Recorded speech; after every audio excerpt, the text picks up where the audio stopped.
All right, well, welcome everyone to Appraiser Analysis of High Performance Homes in the Midwest. This course is approved for 1 hour in continuing education units, AIA, LU, as well as for the state of Michigan, elective realtors CEUs. This course is brought to you by the Green Home Institute. I'm Brett Little, I'm the program manager here, and we thank you for joining us. We don't get much data out of the Midwest, so we're really excited to be talking about finally some green home valuation data and understanding of what we're starting to see out of our pocket of the country, where other parts of the country get a lot more information and a lot more studies on the value of green homes. So it's exciting to start seeing some more, and we hope to see more come after that. And a big thanks to our top tier sponsor, Mitsubishi Electric. Mitsubishi provides all your heating, cooling, and filtration needs all in one. Today's low-load homes require right-sized equipment that most systems, especially gas-fired, cannot meet. Mitsubishi has low-load, high-efficient heat pumps that dehumidify and cool in the summer and work in reverse to heat in the winter. Going ductless reduces costs and makes it easier to hit green certifications. Ductless mini splits can now be hidden in many different ways to meet your client's needs, and ducted systems can be used as well.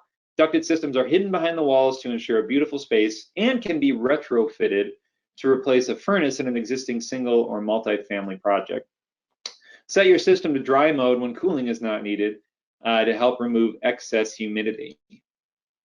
Hyperheat ensures efficient heat delivery down to -13 degrees, and backup strip heaters can kick in during those rare but coldest of cold days.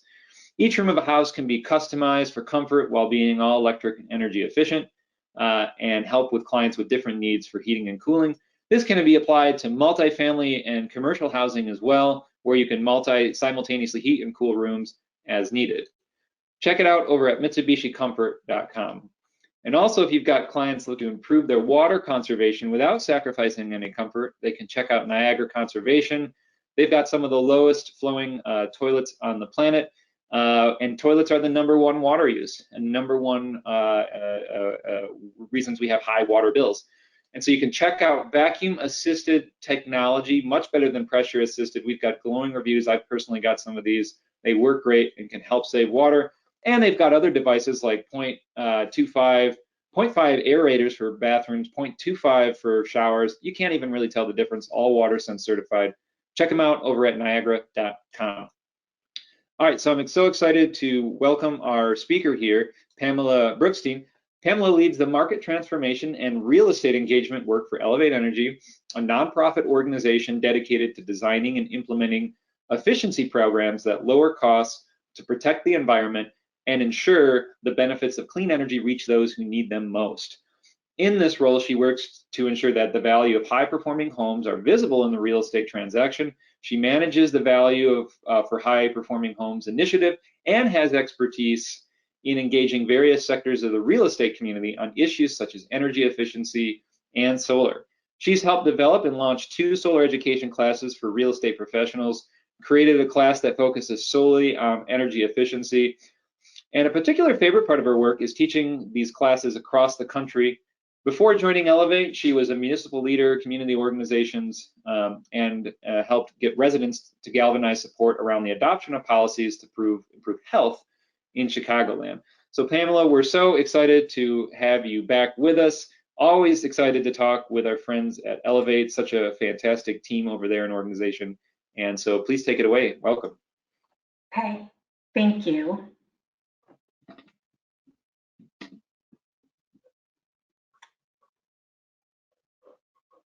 And can you see my screen? I can. Okay.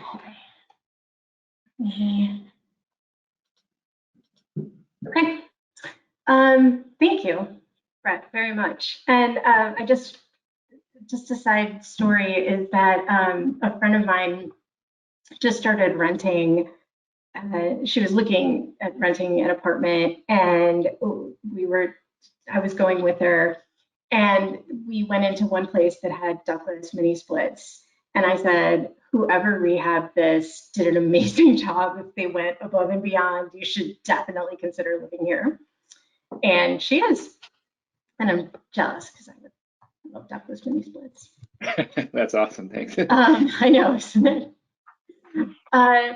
Brett already explained what Elevate is, but what I will say is that we are based in Chicago, but work nationally, really, including in Michigan. And we did just go through a name change. We dropped the energy, and now we are Elevate. So we are looking not just at energy, but also at water and indoor air quality.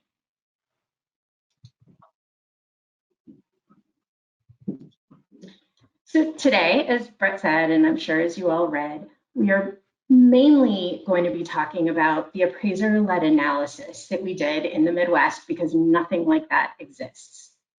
However, at Elevate, we've also done some work with real estate agents and recent home buyers. We did some focus groups and we've done some surveying, and all of the information that we're collecting really ties in to the big picture, which is why I'd like to include that today.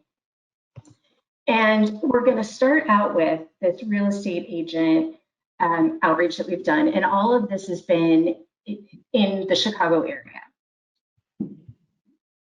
So first, on behalf of Elevate, our MLS, which has 45,000 members, sent a survey that we had put together asking about their views on high-performing homes. We did define what that meant, you know, a home that had features that helped it run more efficiently, or maybe it was identified by some sort of third-party certification.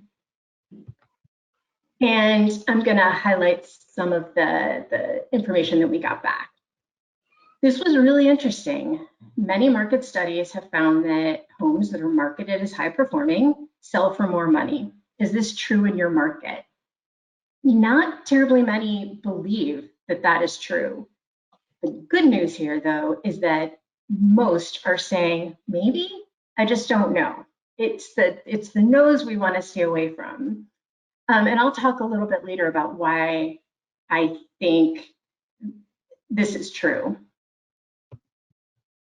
Here were some great comments that we got. We got a lot of comments. I will say that some were more negative than others, but some were positive and helpful. And so I pulled these out, these comments, and I think, again, this speaks to the experience. I do teach all over the country, and this is what real estate agents are telling me during class too. Consumers don't know the meaning behind energy efficient terms. So we need to stop talking about ductless mini splits necessarily and talking about what the benefits are. In that second bullet, I'd love to learn more about these features and how to market them. And you can see by that third comment, I have a hard time confidently talking about this. I don't know what's available. And I love that last one. I have noticed that homes sell faster when they're marketed correctly as high performing. It almost seems like that might be a ringer. I have no idea where these comments came from. But one of the things I do want people to keep in mind, especially those non-real estate agent people, is that that our industry is constantly changing. And it seems to me almost unfair to make real estate agents who already work in a volatile industry to keep on top of all of the new things that are happening in energy efficiency and all of the new terms.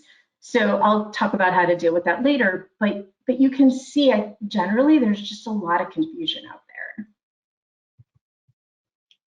Then we did a focus group, which was a lot of fun and quite telling. We got together 8 top-selling real estate agents who really had been working for a long time as agents. We wanted to make sure that these were people who had done a lot of listings, who had talked to a lot of people, and who had seen market changes along the way. These were the big takeaways. That they said that 10 to 20% of the housing stock needs to be high performing if they are going to prioritize learning about it. Or they would need to see some sort of feature. 10 to 20% of the time when they're looking at homes. Third-party certification was extremely important. And that's because they said that they don't feel comfortable calling something high performing or energy efficient.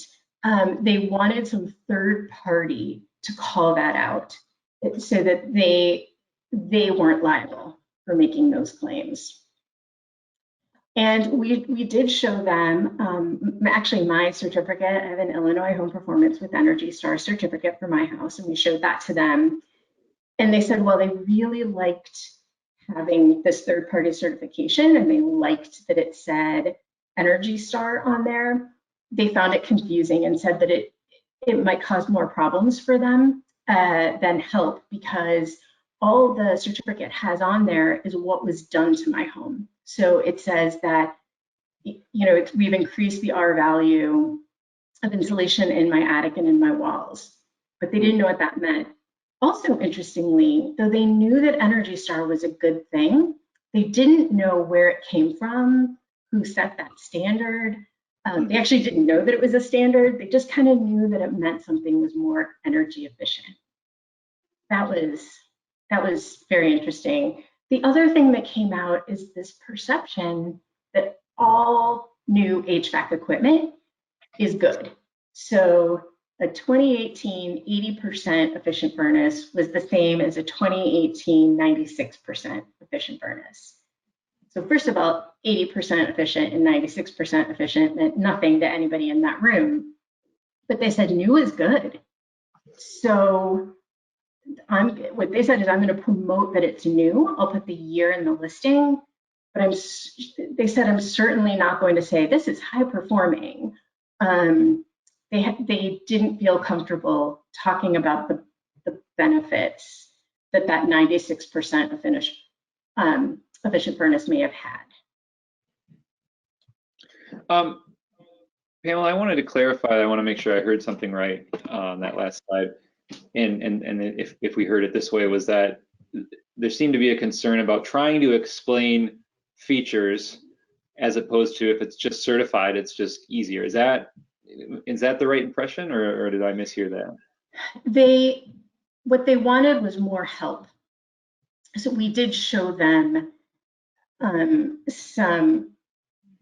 we showed the materials that could be used in an open house that could explain the benefits of R value in the attic and insulation in the walls, and they loved that, and they loved that a third party was telling them to do that, and those were the Pearl certification materials. So personal story is that I did put my home on the market, and we had my Illinois Home Performance with Energy Star certificate out. And Joe, who is very smart, who might have been my real estate agent for over 20 years, he said it really ended up being hard for him because people were asking the significance of R value, and he didn't know. And it didn't even occur to me to explain it. That is what I do for a living. And it didn't even occur to me, this was years ago though, that people didn't know what R value was. And that's something that's really important to remember. I'm going to show a case study later on about another home that he sold that was high performing, and the experience he had with that home versus with my home that just had the certificate, which he still really liked. He suggested that we have it sitting out. He thought that a third party saying that my home was kind of above code and that it had that Energy Star logo, he really liked that and thought it was important. Thank you for clarifying and sharing the story. Okay, so now I'm going to talk about these home buyer focus groups that we did, which were also a lot of fun. We did 2 focus groups. They were 2 hours. We showed materials. We had some written questions to cut down on groupthink, but the discussion was a lot of fun and very interesting. We tried to make sure that we captured millennials and Gen Xers because they actually did have different views on things. And 8 out of the 14 participants in the focus group were from moderate to low income Chicago area neighborhoods, and we had a pretty diverse group. Yeah, and they had all bought homes within the last 2 years.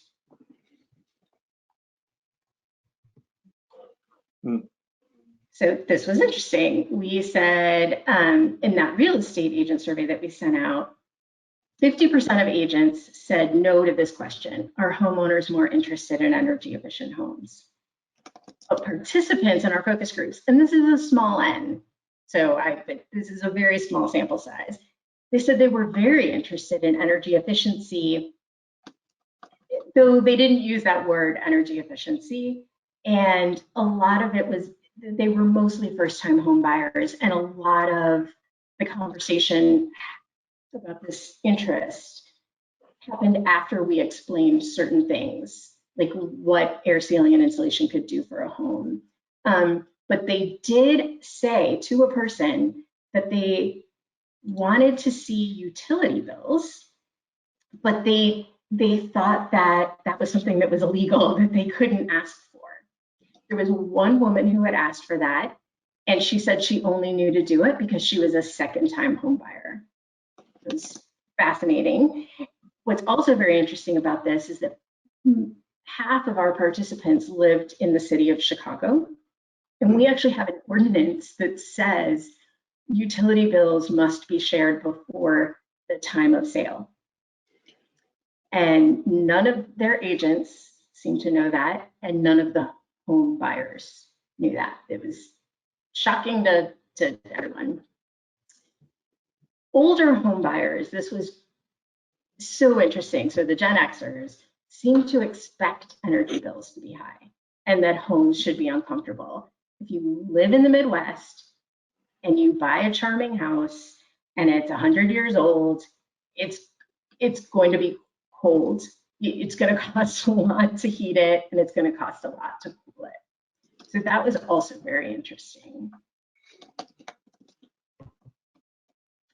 Millennials said that they would have placed more value on a home if they had understood the energy efficient features and what those benefits were. They said that if they had just seen a sign that said, or was in the listing that said this is a 96% efficient furnace, that would not have moved them. But they focused a lot on if they knew those benefits, because we gave them the benefits of these high performing features. So I covered the utility bill question. What was interesting is when we went around and we asked people what led them to buy the home that they bought, and actually also what they were looking for, everyone was looking for the same thing, which was a really nice kitchen, and everybody wanted stainless steel appliances. And what I will say is that those home buying shows, it's a sole focus on aesthetics. Also, it's easy to ask questions about those. From the focus group with real estate agents, one of the agents said, if it has white kitchen cabinets, gray walls, and an open floor plan, it pretty much doesn't need a roof. They will buy that house. So that's kind of what we're up against. What the home buyers did say, which was really encouraging, actually, was that if they had seen marketing for energy efficient features out when they were looking for homes, even if they didn't buy that home, they bought a home that didn't have highly efficient features, it would encourage them to invest in those features when they moved into their new place. So that was interesting as well, and hopeful. Those are the focus groups that we did. And now I'm going to go into the findings from the Midwest Appraiser-Led Analysis, which, as Brett said, is the first one that was done in the Midwest. There's lots of information out there from the coasts. And what I'm going to say, I said that real estate agents just didn't really trust the studies that said home buyers spend more money on homes that have high-performing features. And what they said was, sure, people in California will do that. You know, people in other states might do that, but nobody here is going to do that. They felt very strongly that that data did not pertain to their market. And it's really important to remember that real estate is very local. The other reason they did not trust those papers was they said, was the researcher really comparing like to like? Were they really looking at a well-maintained home versus a home that was not well-maintained?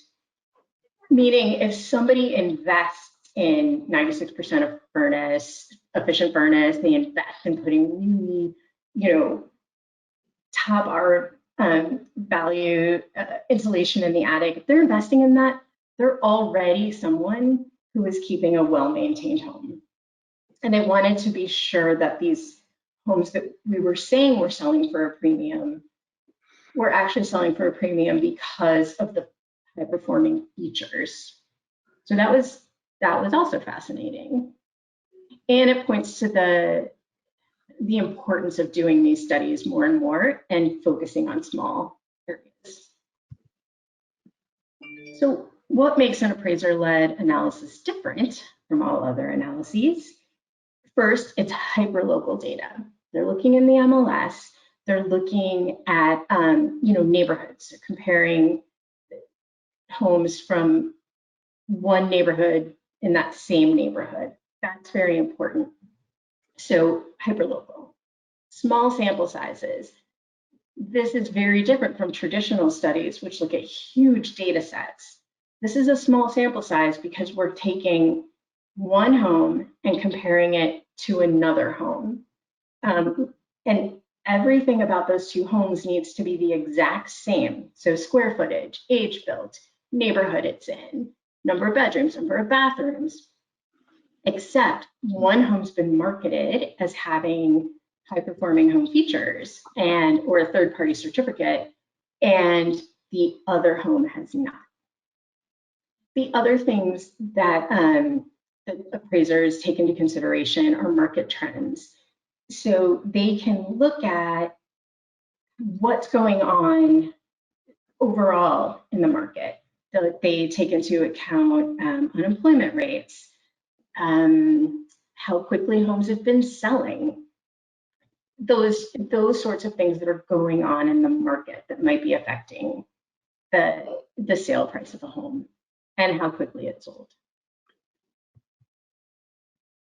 The purpose of the analysis was to see if we could find a high-performing home premium in our target areas.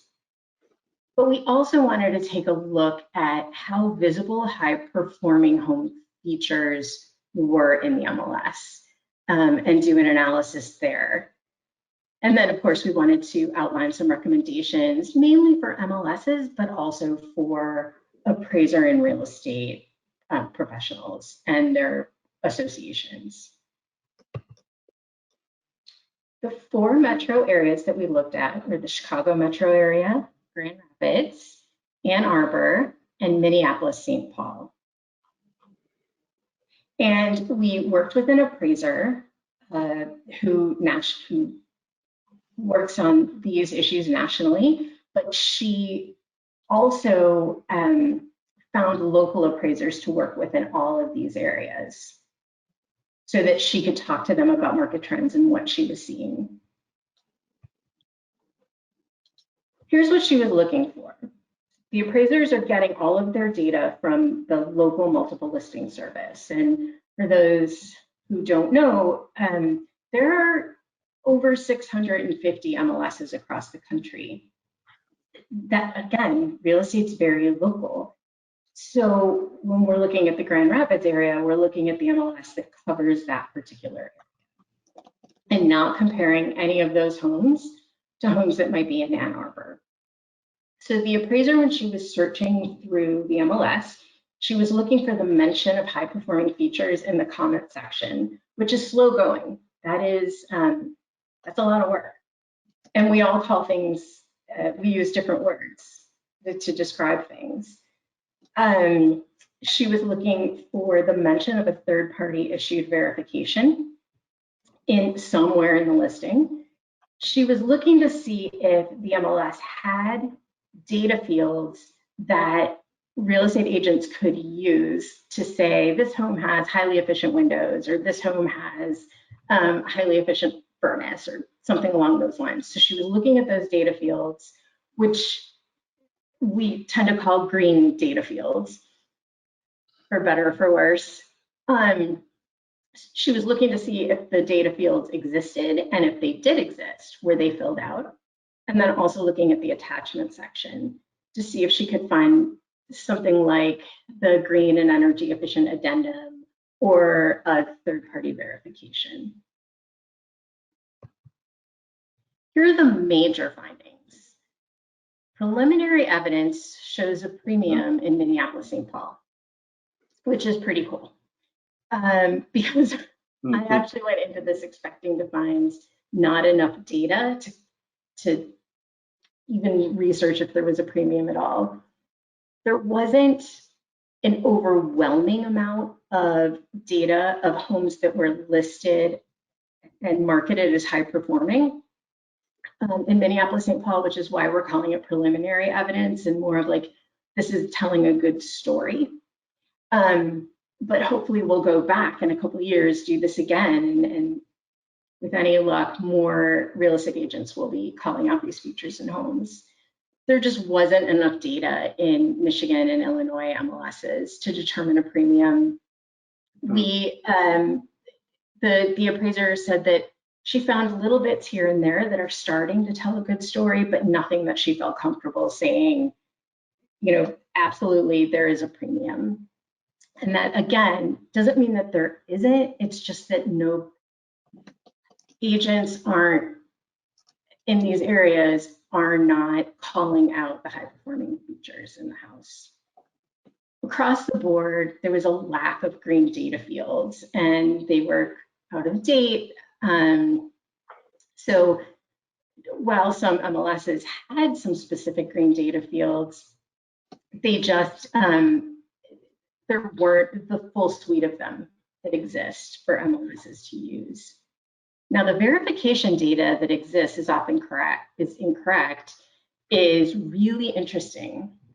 Mm-hmm. This is where our appraiser found homes that had in the correct data field, the correct PERS index data field, so an agent had filled that out. And she pulled those homes and then went to check the ResNet registry. You can check to see in the ResNet registry if any home has a HERS rating. And it was something like, I mean, 75% of the homes that she pulled, those homes were not listed in the ResNet registry. So there's some data problems there. She also did the opposite, where she found homes that definitely did have HERS ratings and then compared them against MLS listings, and there was no data in that particular data field. So you can see the problems here, but definitely the incorrect HERS ratings were. And that's the cause of concern, because we do want to make sure that the data that's getting in there is clean and verifiable. All right, back to Minneapolis, which was our unexpected success story. The findings suggest that homes that have been built or improved to a higher standard sell for a premium. However, this all goes back to if it's marketed correctly. Because if it's not marketed as existing in the MLS, it's as though it doesn't exist. An appraiser who is going to write, come up with the value of a home has to know how that home was marketed before they can give a premium to a high performing furnace or something like that, or a third party verification. because even if the home has that third-party verification, but the buyers didn't know it was there, then it doesn't matter. It's as though it doesn't exist. This is why getting this data into the multiple listing service, the MLS, is so, so important, so that appraisers can find comparable homes, and we can do studies like this as well.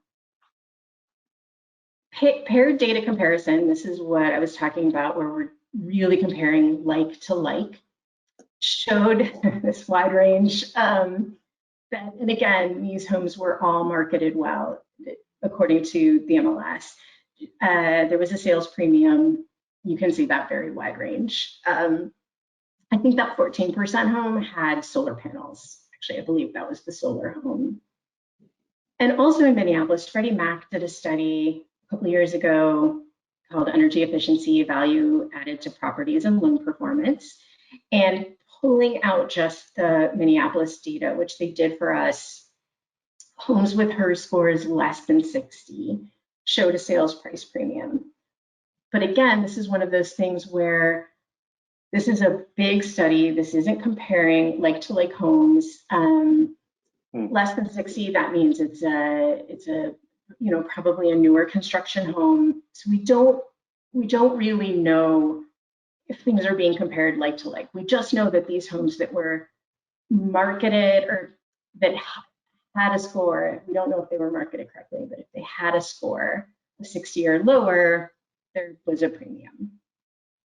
But the appraiser felt comfortable between the paired data comparisons and that study to say we have a really strong story to tell.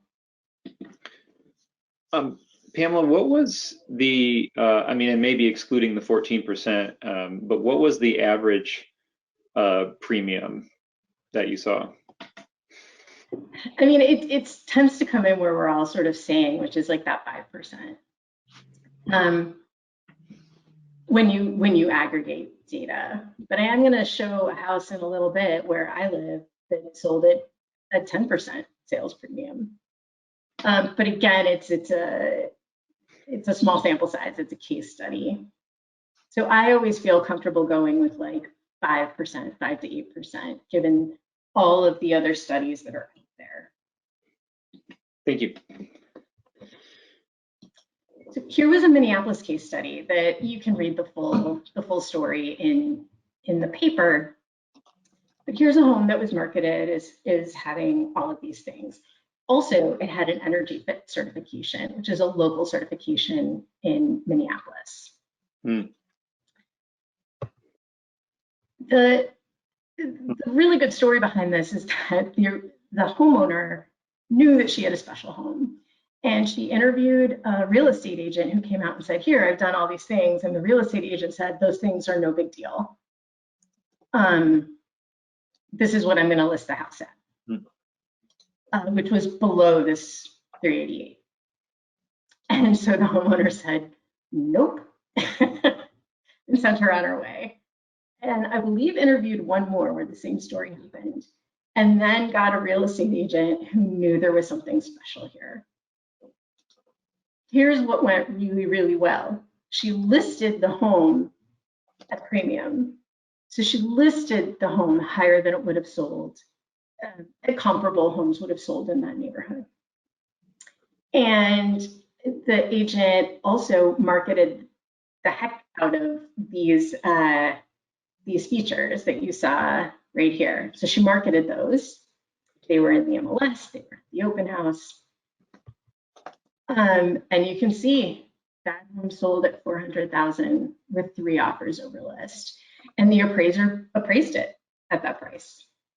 And it went pretty quickly. It went at 17 days on market, which at the time was really good. Now I know homes might even go more quickly than that, but that's pretty good.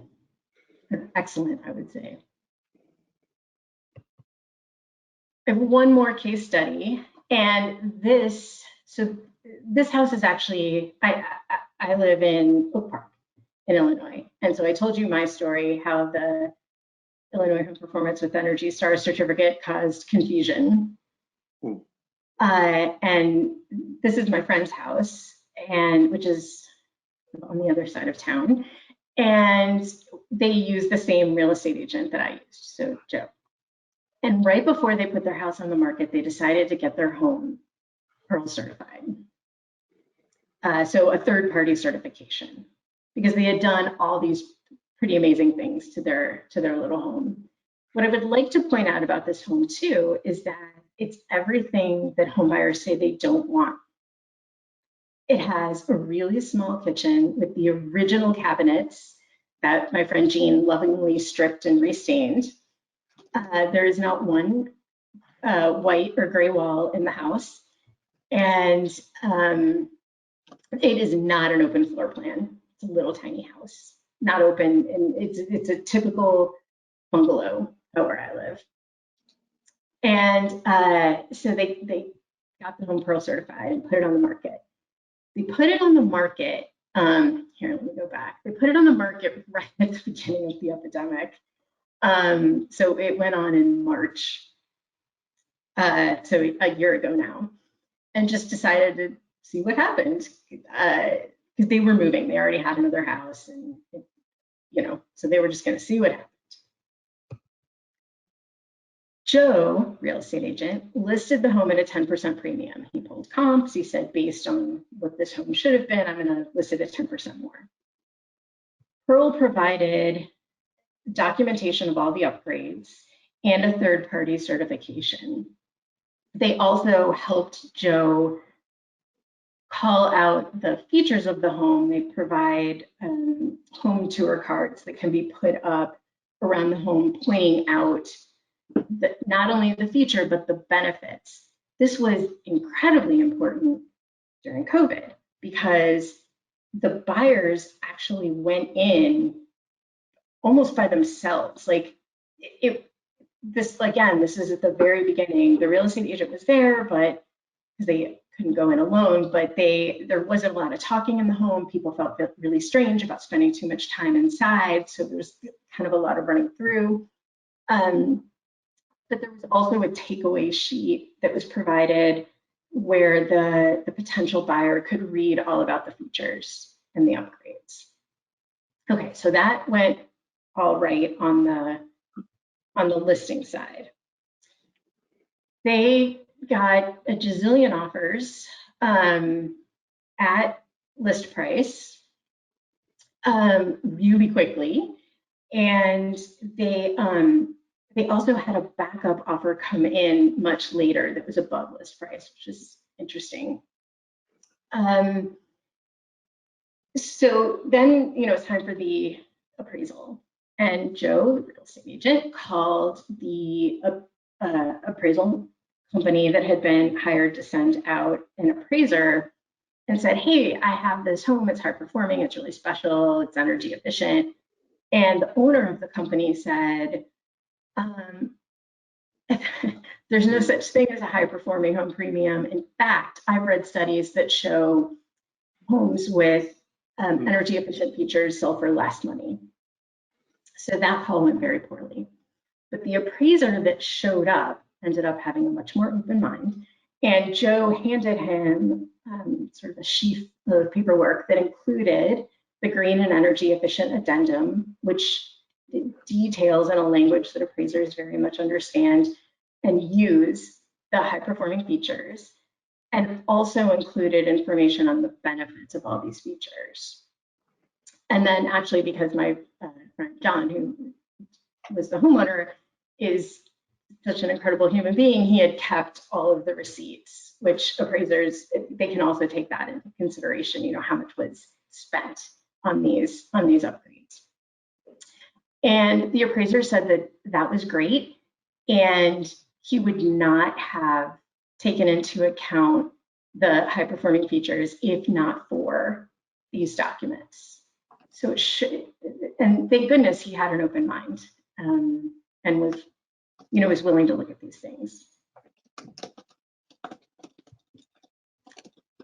So as part of the paper, we also, in those three areas, Illinois, Michigan, and Minnesota, sent out statewide surveys asking to real estate agents and to appraisers. And we did this through realtor associations and appraiser associations. And then in Illinois, we also had we had the MLS, which was key.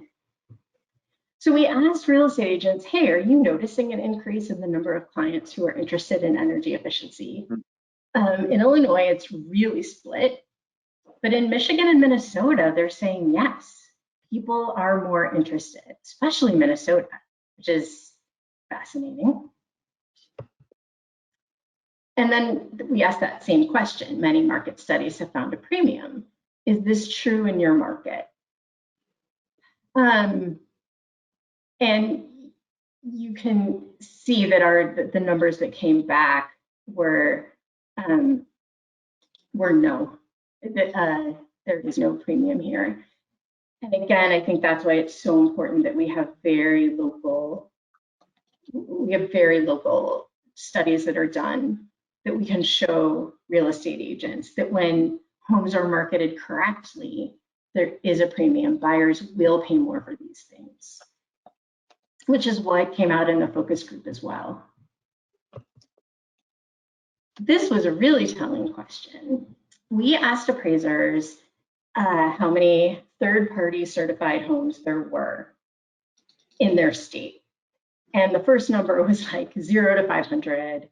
And then the second one was, 500 to 5,000. I don't know, I can't remember what they were, but all we asked them was, are there over 5,000? So we didn't even give the actual number, which you can see on the right. And remember, these are third-party verified homes, so homes that where we could find this data easily. So Energy Star homes, LEED homes in Illinois, Illinois Home Performance with Energy Star. So things we could easily find the numbers for. Those numbers, what I'm saying, are probably low. And only about 30% thought that there were over 5,000 high-performing homes in the state. And that's because these homes really are invisible out in the marketplace. For appraisers, are you more likely to analyze green features if you were provided a certificate from a recognized certified third-party organization? Yes, 74%. So you can see what they're asking for here is documentation. They want real documentation from a third party, not from the homeowner, not from the contractor. And at the end of the paper, like I said, we had recommendations. Definitely high quality continuing education, but also consistent. We found very little education happening in the realm of energy efficiency and solar. The outlier there is actually Chicago, which, because I teach here, I teach on a very regular basis for the Chicago Association of Realtors and the Realtor Association that services the west suburbs. So I do that pretty regularly. But on the appraiser side and other states, we did not see this kind of easily findable continuing education. It really does seem like marketing materials are going to be very important. I said that we can't expect real estate agents to know everything about everything. We know a lot about energy efficiency.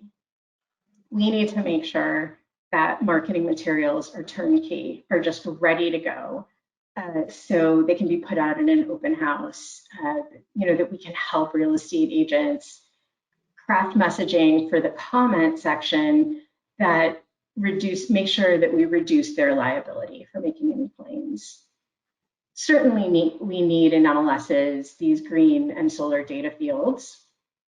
I've been doing a lot of work with our MLS here, and very shortly we should have the whole suite of solar data fields that are available and sort of certified by the MLS standards organization. And they're also updating their green fields. The more real estate agents use the comment section when there are no data fields, that's very helpful, but it's also helpful for buyers to see that because that's what they're reading before they go into a home. Most MLSs do not allow photos of that verification in the photo gallery, including here. that would be very helpful as people are looking at Zillow and they're going through the photo gallery and they see a photo of a third-party verification, even if they don't know what it is, they'll probably look it up. And we do need databases where it's easy to find verification and upgrade information. So for instance, the ResNet registry is really incredible and very helpful. A long time ago, I believe I, for Green Home Institute, did a webinar on the visible value blueprint. And the step 7, or actually action 7 in the blueprint, is do local appraisal studies. So I highly recommend reading this if you're looking to engage the real estate community where you are. There are actions in there, 7 actions, to help engage real estate agents, make it easy for these high-performing homes to be showcased in the marketplace. And this is me. Please feel free to contact me. I also wanted to let you know that we are currently doing recent homebuyer interviews in Western Michigan. And we need about 4 or 5 more recent homebuyers, so within the last 2 years, to sit down for an online 1-hour interview. And there's a $50 incentive for their time for doing that. So feel free to send some people my way if you know anyone who's bought a home in Western Michigan in the last 2 years.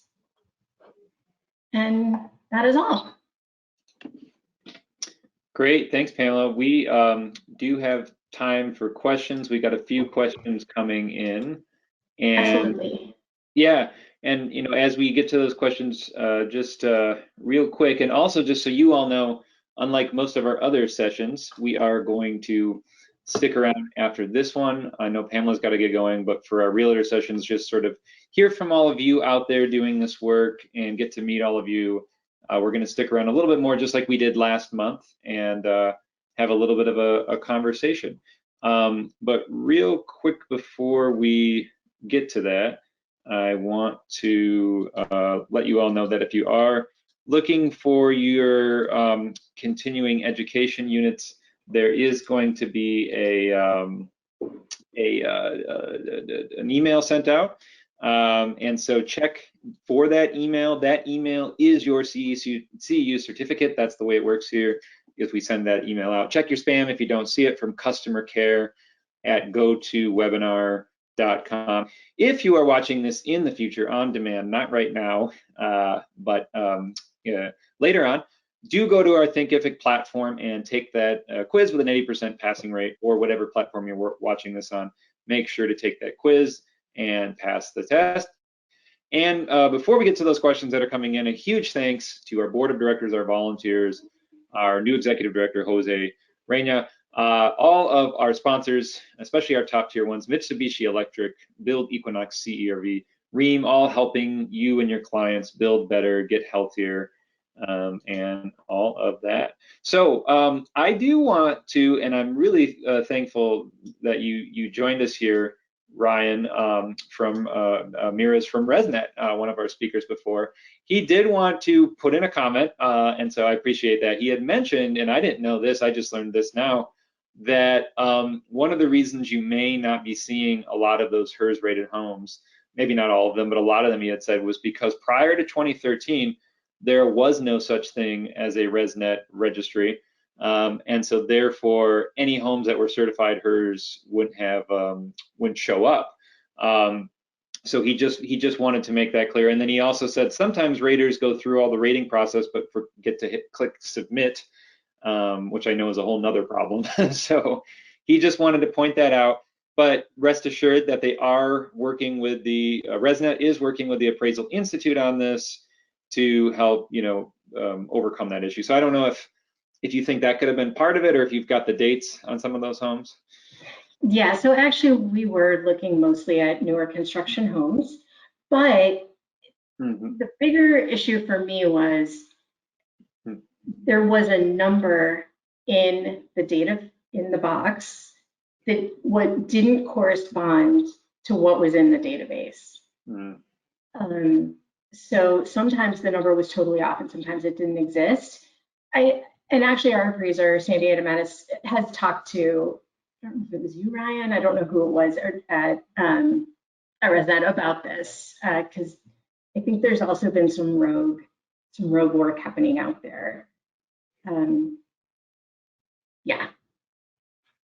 But there are all sorts of reasons that the data doesn't work out. I mean, it's certainly not just HERS ratings. I mean, we actually have quite a few homes that have Illinois Home Performance with Energy Star where I live. And I know a lot of those homes have sold, and not one, except for mine, was identified in the MLS as having that certificate.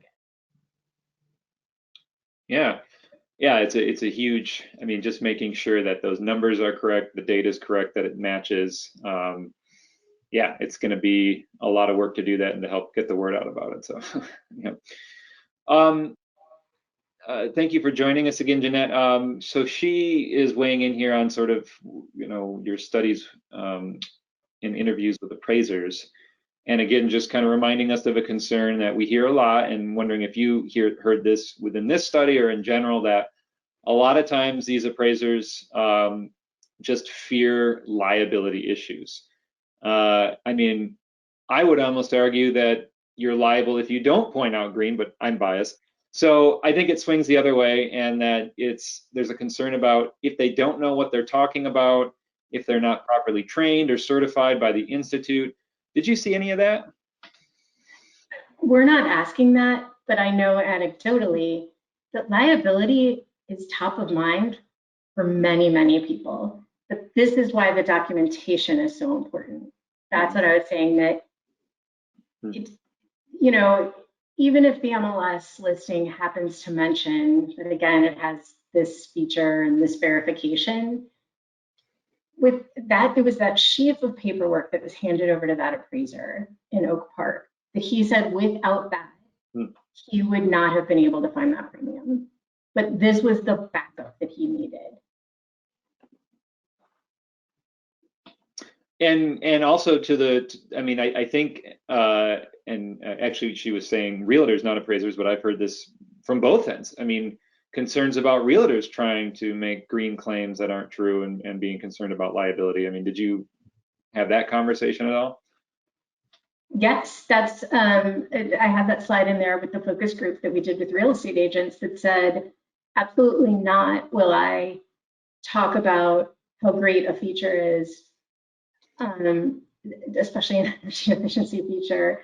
That's why they wanted a third-party certification or verification of some kind, and why they loved the pro materials that called out the benefits of high-performing features, because it wasn't the homeowner saying it, it wasn't a contractor saying it, and they weren't saying it. It was a third party who signed their name to that, and that's what they loved.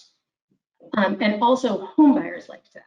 They liked it because, again, it was a third party that was seeing that, and not the contractor and not the home seller. Yeah, I know. Good point. I mean, having that certification obviously sort of passes it on, right, to somebody else, and helps protect if you just want to use that as a fallback. I was intrigued by what you had said about Chicago and the utility bill disclosure requirements. And it seemed like you had mentioned a lot of people just didn't know about it. So does not knowing something allow you to just make a sale and not comply with ordinances? Or is there any recourse or ramifications? Did anybody suffer any consequences for that? There is no enforcement. But what we have found is very good real estate agents, the really good real estate agents, those are the ones that consistently disclose energy costs. But we have tens of thousands, like a couple, I don't know, 20,000 real estate agents here. There's going to be a cream of the crop, and there's going to be ones that are dotting every I and crossing every T.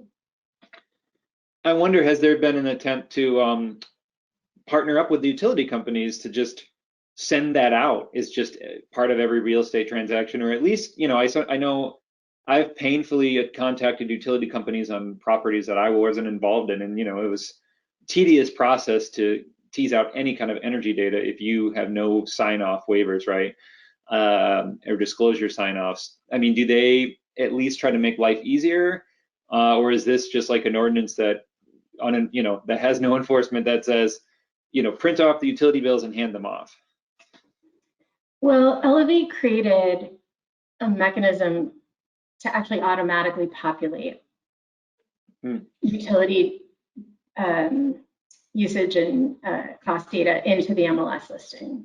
And every year usage goes up a little bit. And really the only way you can get utility account number or utility bill information is to have the you know, the owner sign off on that. So the good news is people are using that tool more and more, and without enforcement, that's just, you know, it's just going to be continued education. When I teach, I talk about it. When I teach in the suburbs, almost nobody knows about that ordinance because it's the city of Chicago. But then when I ask them if they've listed homes in the city of Chicago, they have, and they didn't know about that ordinance. It's also, you know, it's an ever-changing group of people. You know, people are constantly coming in and constantly leaving, and there's no enforcement on the horizon. So really, it's just continuing to get the word out. Sure. Yeah, makes sense. So what involvement did in any of these homes, if they were recently built, especially in your studies, or did you hear, did builders or remodelers or renovators who might have recently improved the home play in the sales process and helping articulate the high performance features? That would only be anecdotal on my part, just from having done this for a while. And actually, Sandy Adamatis has said, you know, the appraiser that we worked with has said she has talked to many home builders who won't list their homes, even though they've been built to a higher standard, will not list them for more money, won't list them for a premium, and don't market the benefits, and then are mad when the appraiser doesn't give that home more value. So everyone really needs to be doing their part. I will tell you, I taught in Oklahoma, and I was teaching the energy efficiency class, the high performing home class, and I was explaining what a HERS reading was. And I had someone, it's this big class that I ended up teaching. It's like 80 people. And there was a young woman in the front row. She came up to me during a break. She said, we have a builder in town who builds homes, she said, now I understand, energy efficient homes, who constantly tells us how good the HERS reading is on the home. Yeah. She said, I have never understood what that meant. She said, she had one of those homes listed on the MLS. She said, during class, I went in and changed the listing to explain what that meant. There is a chain. We just forget because we live in that world. Again, I forgot that people don't know what R value is. I didn't know what R value was. Most of my career was in community advocacy around public health, and you know, as an organizer. Yeah. I didn't know anything about R value. Why should I think that everybody else does? So we could all be doing perhaps a touch better. Yeah, it's you know, speaking the green building language for 12 years now, right? It's like some people are looking at me like, what is he saying? It's just a foreign language. People in my own family don't know what I'm talking about half the time because it's just, I'm just doing it every day, and it's like, duh, you know, R value, you know what that is, ERV. Right. And so it is, you have to remind yourself that, okay, if I really want to help people, I gotta make this make sense to everybody where they're at. So it is it is challenging, and it's interesting, you know, on that story of the builder, like they're just cranking out HERS ratings, like, yeah, everybody, you know what that is. So, you know, on the appraisal side, this is what I heard, and I was stunned that I just learned this a few months ago, and I don't know where I've been hiding under a rock, but you know, I thought appraisers, at least from my perspective, were filling out the green appraisal addendum when they were at least asked to, at the very least. You know, what I learned from at least my personal appraiser and a few others was that no way are they ever going to fill that, even if they're trained and certified, which mine was. They want you to fill it out and give it to them. And so it's almost like the same thing. You have to articulate and communicate, you know, what it is you're trying to do, and then hand it to them, and then give it to them. Do you see that too out there, or are you seeing some of them take the initiative, or both? 1,000%. And that's why when I was saying that Pearl fills it out for the homeowner, because even as a homeowner, I wouldn't feel comfortable necessarily filling it out. What if I did it wrong? Or it's a long document. It's like 8 pages. Also, I have to tell you that, I mean, I tell real estate agents, they should never fill that out. That is beyond the scope. And again, it opens up liability for them. Ask the contractor to do it, ask the homeowner to do it, but make sure it's given to the appraiser. And don't expect an appraiser to fill that out. The other thing is I have yet to teach a class, and I've taught a lot of classes where anybody had ever heard of the green and energy efficient addendum. So that is also something to keep in mind. Well, you make a good point about who is doing this. You know, here in West Michigan, we have a green seller's disclosure form where the seller who knows about these features can ask, you know, to fill it out and submit it. Now, when you ask for it, they're like, oh, let me get back to you in 2 weeks when we find it on our dusty shelf somewhere. I mean, that was my experience several years ago, and it still is. Are you seeing more of like official seller disclosure forms that are, you know, put out by the local MLS consortium, or is that still something that people have to do on their own?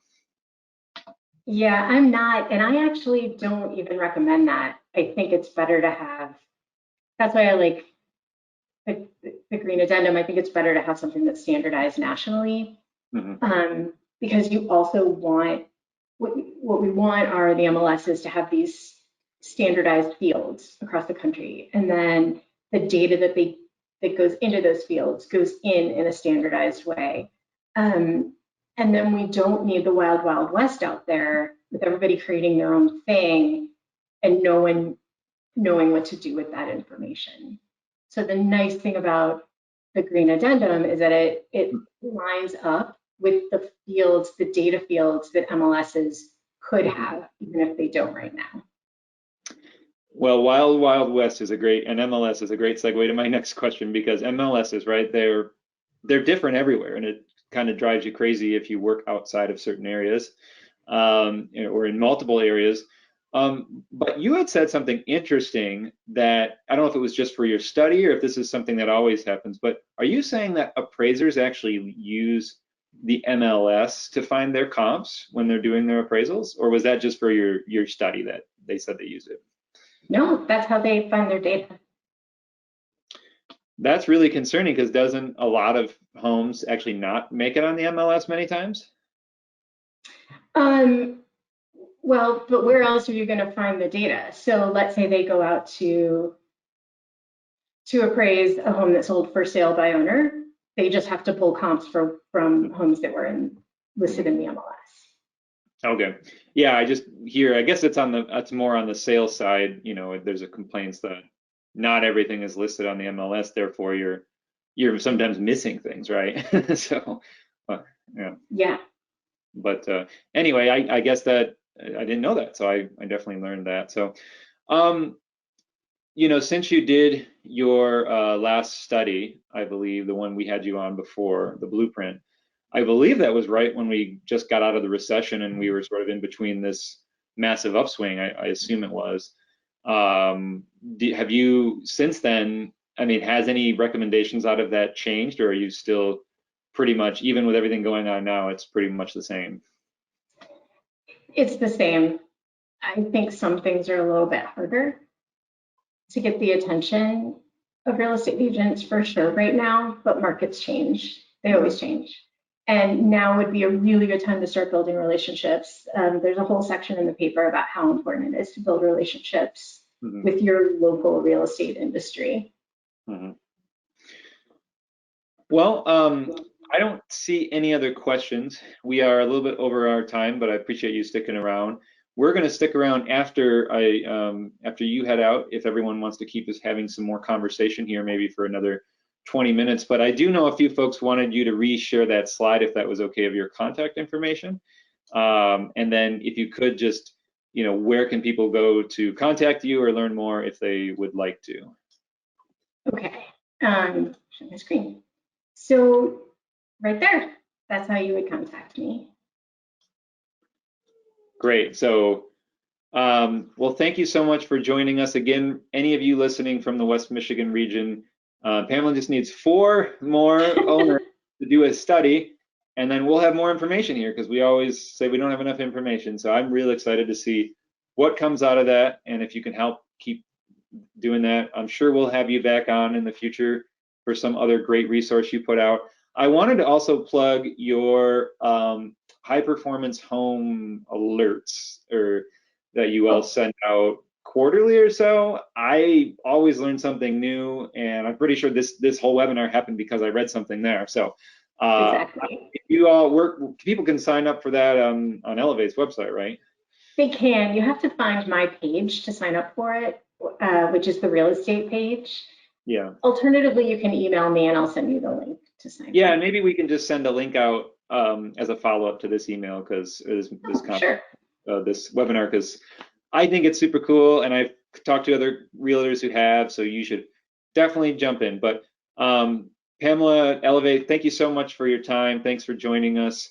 And again, everyone, we love doing webinars. We're always going to do webinars, but we do want to start doing some in-person sessions again. So we need you all to help us get back to normal, to stay masked when you can, stay in when you can. We are on the potential middle of an upswing with more contagious variants coming out. We do know that building science can helps us beyond COVID: ventilation, filtration, humidification. Spread the word about ways we can improve the health of our buildings and get us back to normal and make us healthier after all this anyway. So thank you all so much. Have a great rest of your week, and take care.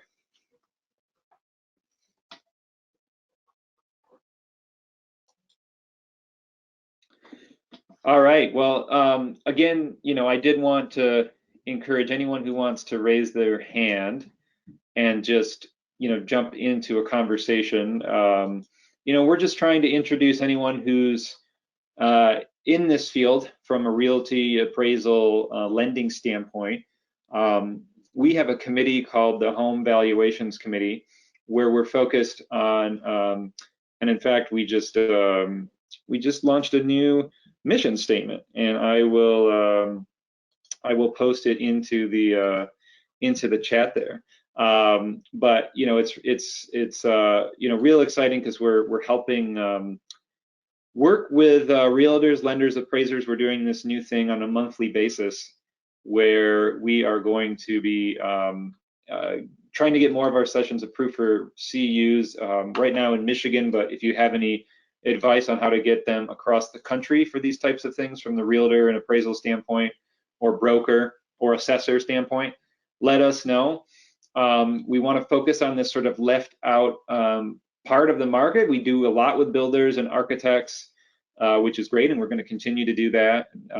But we want to help, as you can see, inform folks in this area. And so if we're looking at expanding our committee now beyond just West Michigan. And so if you have any interest in that, you can send me an email. But kind of after these sessions, we're just trying to get a sense of, what's going on out there policy-wise, new ideas, new thoughts. What kind of sessions should we be doing like these to help spread the word about ideas? Be sure to check out all of our courses available online that you can watch anytime and anywhere to pick up your CEUs. Before you go, make sure to subscribe to us on YouTube to get weekly updates and stay up to date on green building science courses, webinars, and home tours. Thanks again.